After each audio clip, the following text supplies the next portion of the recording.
know if y'all can hear that very well. April producing a tornado was located near Corinth, moving east at 30 miles per hour.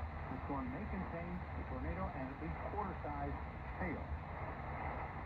Flying debris can be dangerous to those caught without shelter. Mobile homes can be damaged or destroyed. Locations include Lake Louisville, Providence Village, McKinney, Hickory Creek, Little Elm, Lincoln Park, Prosper, Corinth Lake, Dallas, Oak Point, Frisco, Allen, and the Collins. Also, Shady Shores, Lakewood Village, and Copper Canyon. This also includes sections of Interstate 35 between mile markers 455 and 460.